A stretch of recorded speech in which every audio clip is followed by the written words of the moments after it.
mi amor, no quiero me. Siempre ella me dice que no puede salir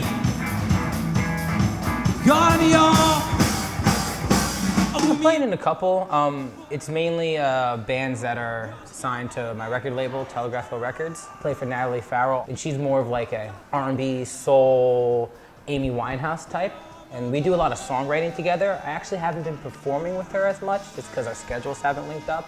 But we're going into the studio this week, working on our next single. Play for Avery Mandeville and the Mandevils. I think Avery calls herself like feminist rock. So it's like a lot of like aggressive lyrics and just also really catchy stuff that puts a smile on a lot of faces too, because it's all funny. Avery is like one of the funniest people that I know.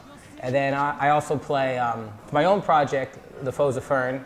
Whenever that stuff calms down, which is never, I get to do my own thing, and I like to call that gypsy orchestral folk rock, because I've been working with 4 horn players, couple string players, woodwinds, and we've been getting that involved in the set too.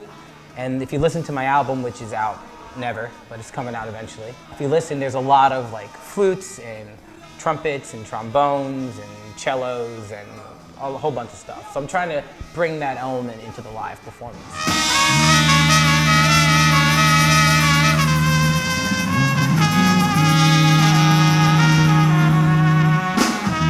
I'm not the type of person that wants to play the recording the exact way live. And I've played in groups that do that, and it's great. It's an amazing experience. And like when you know exactly what everyone's gonna play and you're ready for it, it makes you like experience the music differently, and that's cool. But the way that we like to do it is just, you know, feel the moment. If we decide to do a double chorus, we'll just play it. And sometimes we'll be like turning around to each other, or other times we'll just do it and hope that we catch on to it. Oh, mi amor, por favor, yo quiero bailar contigo. When we write new songs, sometimes we just try to write something that's not generic, but it like fits the style, it's familiar, and then it has our own personal twist that makes it original for us. So like I have this one song that just kind of has like a Spanish beat to it. It's the same 3 chords that loops, and every time we play it, people move around to it because it has the right tempo and just puts the right feeling.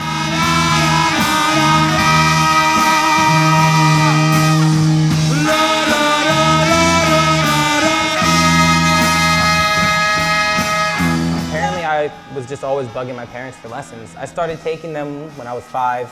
Had an amazing teacher, Greg Zubowitz. Yeah, he just stuck with me. For the first like 7 years, I was a little brat.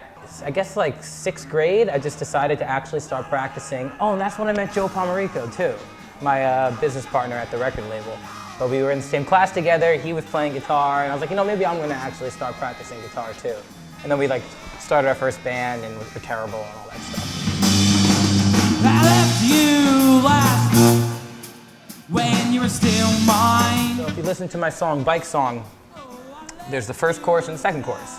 And in the first chorus, there's certain melody lines that, let's say, the violin's playing.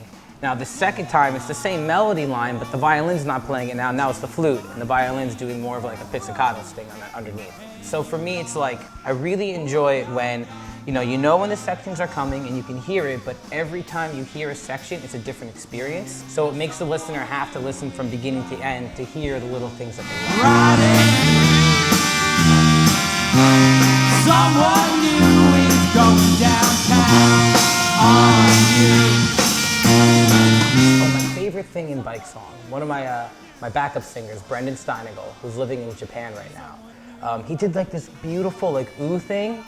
It's like ooh, ooh, ooh, ooh, ooh. And it's just like, oh, it's like Beach Boys to the max, and it only happens once in the song at this like exact moment, and it's like my favorite thing in all the music. And he did it like 3 times in the song, but we decided to mute the other 2 times he did it and just have it that one moment. So if you want to listen, you got to go to that one moment. She was walking her way, and I was walking my way. I don't think this could have ever changed. Asbury Park's great, especially when I play here. I know that I'm gonna have to just roll through, and there's gonna be a cool crowd. There's gonna be people that I know that come out to see me play, or just my friends, and there's gonna be strangers too. And my favorite thing is when the crowd can match the band's energy. That's awesome. When we're like all one, everyone in the crowd is dancing, they're singing, they're having a good time, they're drunk, they're throwing stuff at us. It's like, it's good. The stuff that hurts is when like you're playing and no one's into it. I would rather play a show to 5 people and all 5 of those people are rocking out. And I've done that at the Saint on some Monday nights. And those are the best gigs. You really, you put all of your energy out. But if I play to 150, 200 people and no one's vibing with me, they're not being a part of the music, that's where it's like you want to think maybe it's time to stop. I know if I can build up my courage and look on in the eye. People come to Asbury Park for music because it has music. On any Friday or Saturday, there's, I don't know, 10 to 15 venues where you can go see different original bands.